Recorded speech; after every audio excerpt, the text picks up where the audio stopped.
Jasonpreet, welcome to Exam Tracery. And first of all, congrats for cracking JNU entrance exam.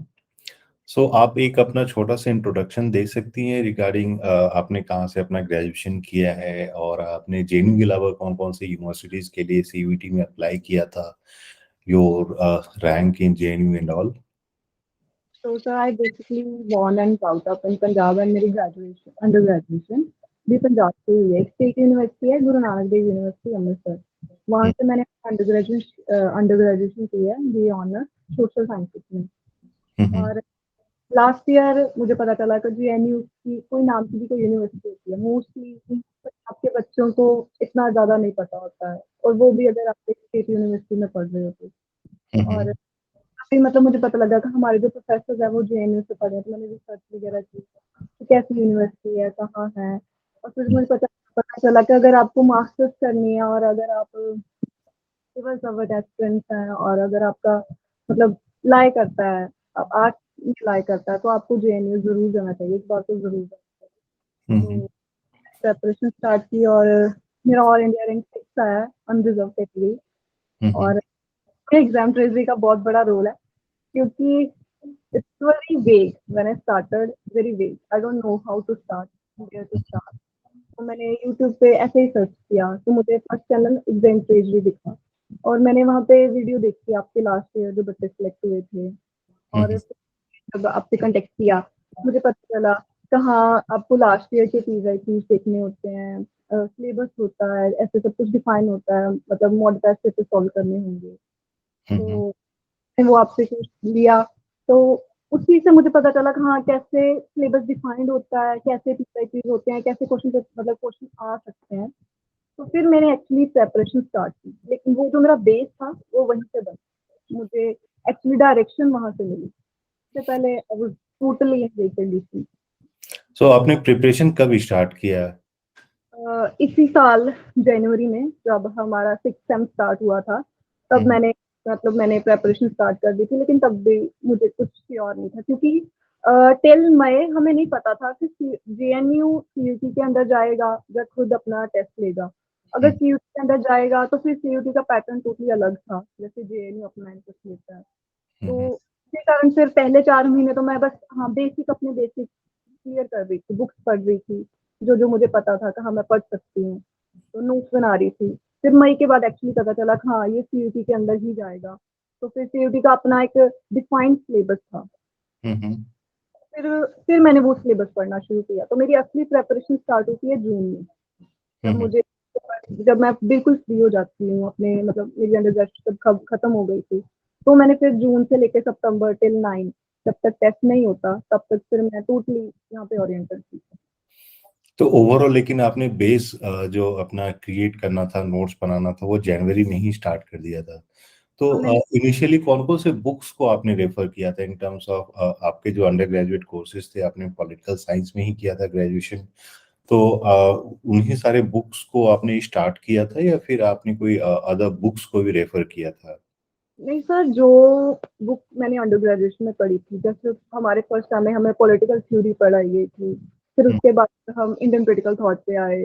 जैसे जैसे मेरी graduation हो रही थी ना, अंडर ग्रेजुएशन, जो जो मैं वहाँ पे रेफर की गई थी वही बुक्स को मैंने फिर से जनवरी में आके फिर से उनको पढ़ना शुरू किया एक अलग पर्सपेक्टिव से. पहले हम अपने लॉन्ग नोट जैसे मैंने पेपर देने होते थे सेमेस्टर के, उसके अकॉर्डिंग पढ़ती थी, उसके अकॉर्डिंग नोट्स बनाती थी.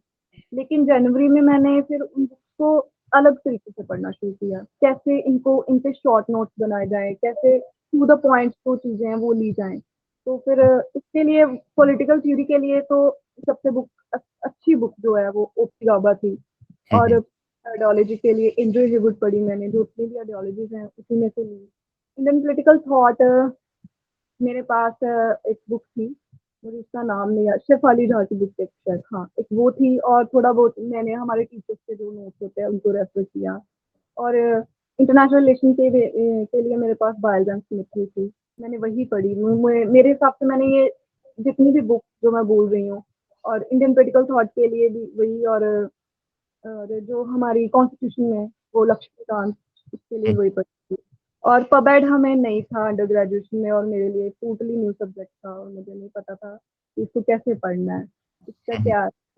मैंने फिर दिल्ली यूनिवर्सिटी का सिलेबस देखा था, उसमें जो पॉइंट थे, जो मुझे की पॉइंट्स नजर आए, वही मैंने उससे खुद ही नोट्स बनाए। उसके लिए मेरे पास कोई बुक नहीं थी। हम्म। तो इनिशियली जैसे आपने बोला कि सीयूईटी होगा नहीं होगा, जेएनयू उसमें आएगा नहीं आएगा, so it's like a challenge and you don't know कि आगे क्या होने वाला है, but then you still have to prepare. तो इस चैलेंज को आपने ओवरकम कैसे किया है? जैसे पहले ना, जैसे हाँ, ये एक बहुत बड़ा चैलेंज था। मई तक हमें नहीं पता था क्या होगा। तो मई के बाद ही एक्चुअली हमें पता चल रहा था कि अब सीयूईटी ही होगा, और हम्म, सीयूईटी डिफाइंड सिलेबस था। तो हम्म, थोड़ी सी आसानी हुई, मतलब थोड़ी सी आसानी हुई। मुझे पहले प्रेपरेशन करने में बहुत दिक्कत आ रही थी, क्योंकि डीयू का सिलेबस बहुत वास्ट है और मैंने वो नहीं पढ़ा था। और हम्म, मैं सारा सिलेबस निकाल के फिर उसके एक एक टॉपिक को पढ़ना बहुत हो रहा था, मतलब नहीं हो रहा था। तो हम्म, जब सीयूईटी आ गया ना, तो तब जब उनका सिलेबस डिफाइंड आ गया, तो हाँ, फिर मैंने वही सिलेबस जो था, मैं सीयूईटी के सिलेबस से सीख रही। मैं इधर-उधर बिल्कुल नहीं चल पड़ा। वही सिलेबस, जो टॉपिक जैसा था, उसी टॉपिक के नोट्स अच्छे से बना के, उनके पीवाईक्यूज़ कैसे आए हैं उस टॉपिक के, और उसके टेस्ट पेपर्स वही सॉल्व करने शुरू किए थे। हम्म। तो इन टर्म्स ऑफ जैसे जैसे अपनी स्ट्रैटेजी के लिए, इन टर्म्स ऑफ एक तो हो जाता है कि चलिए हम लोग बुक्स को रेफर कर रहे हैं, लेकिन स्ट्रैटेजी क्या थी? जैसे आपने एक बताया कि हाँ आपने अपने नोट्स बनाए थे, so apart from the notes, in terms of preparation को एनहांस करने के लिए आपने क्या क्या चीजें की? जैसे पहले तो यही कि मैंने बुक्स, अपनी जो रैंडम बुक्स थी, जो मैंने फर्स्ट रीड में कभी नोट्स नहीं बनाए, क्योंकि फर्स्ट रीड में बुक्स को आप बुक की तरह पढ़ो, उसको एक सिंपल, एक थॉरोली पढ़ो, उसको एक रीड दो, आपको समझ आए, आप बुक से कनेक्ट करो।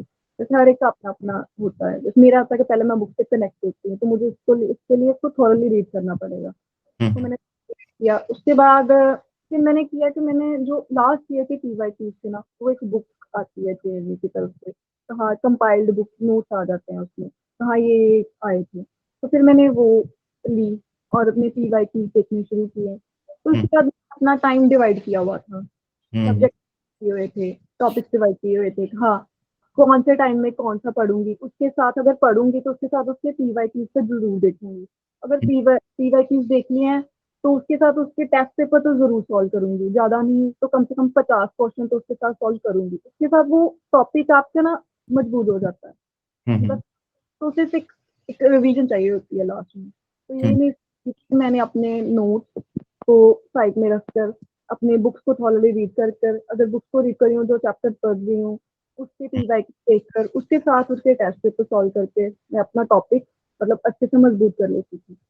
और हम्म, फिर बाद में रिवीजन, और एट द एंड जब सिर्फ आई थिंक 10-12 दिन रह गए थे, तो फिर सिर्फ जो मेरे पास, जो भी मैंने शॉर्ट नोट से एक एक आधी लाइन का लिखा था, जो पीवाईक्यूज में लिख के लिए थे, वो उसकी एक अलग कॉपी लगाई हुई थी।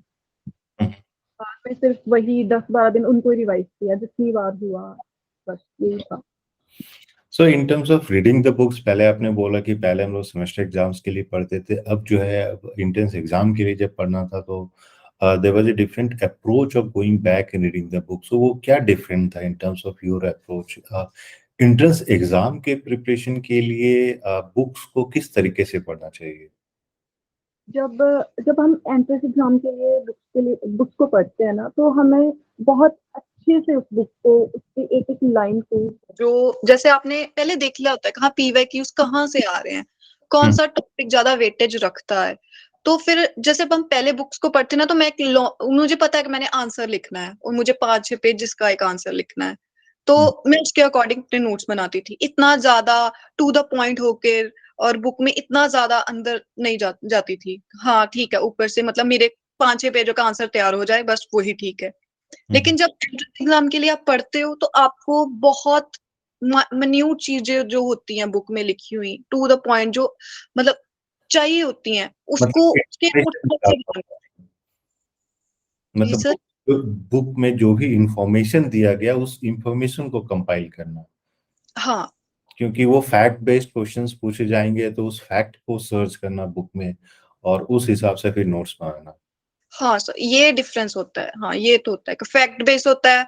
अगर आप 5 या मतलब पेजेस का आंसर लिख लो, तो उसमें फैक्ट्स इतने जरूरी नहीं है।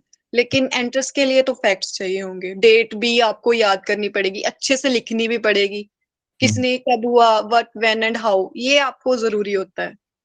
हम्म। तो इन टर्म्स ऑफ जैसे अगर हम लोग एंट्रेंस एग्जाम को देखें तो उसमें भी कुछ कुछ टॉपिक्स ऐसे आए थे जो कि सिलेबस में नहीं मेंशन था। फॉर एग्जांपल पब्लिक एडमिनिस्ट्रेशन से कुछ कुछ क्वेश्चंस आए थे, या अगर हम लोग वेस्टर्न पॉलिटिकल थॉट या पॉलिटिकल साइंटिस्ट के रूप में बात करें तो जो मेंशन नहीं था सिलेबस में उससे भी क्वेश्चन पूछे गए थे। तो क्या आपने उसके लिए भी कुछ सेपरेटली प्रिपेयर किया था, या उन उन सारे क्वेश्चंस को आपने टोटली इग्नोर कर दिया? नहीं सर, पबैड मैंने पहले बोला कि मैंने अंडर ग्रेजुएशन में नहीं पढ़ा था, तो हम्म। लेकिन वही ना, मई से पहले मैं पढ़ रही थी, तो मैं मई से पहले भी पबैड का पढ़ रही थी। मुझे हम्म। पता था, वो तो मुझे सिलेबस के बाद पता चला कि इसमें पबैड नहीं है, लेकिन मैंने पढ़ा हुआ था। और इतना डिफिकल्ट पोर्शन नहीं आया पबैड का, बहुत ही सिंपल उन्होंने बेसिक क्वेश्चन आपसे पूछे थे, और वो मैंने पढ़े हुए थे पहले, तो वो आई डोंट नो, वो हाँ वो कहीं थे दिमाग में तो वो आ गए। लेकिन सीयूटी की सिलेबस जब आ गया तो उसके बाद मैंने पबैड नहीं पढ़ा था, लेकिन शायद हाँ कभी पढ़ा था पहले प्रेपरेशन के टाइम फोर सीयूटी, तो तब तब का था, तो वो बेसिक क्वेश्चन थे इसलिए वो आ गए, तो मैंने वो अटेम्प्ट किए थे। हम्म। और फिर आपने जो अपने प्रिपरेशन को इवैल्यूएशन करने के लिए वो सारे क्वेश्चन बैंक सॉल्व किए ताकि पता चलता चला जाए कि उससे टॉपिक से क्वेश्चंस आ रहे हैं तो वो आप सॉल्व कर पा रही हो या नहीं?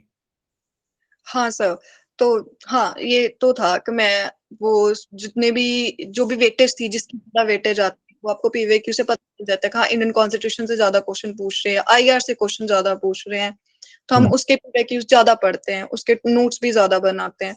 जब मैं टेस्ट पेपर सॉल्व करती थी तो मैं कभी भी इतना अच्छा नहीं परफॉर्म कर पाती थी, टू बी वेरी ऑनेस्ट।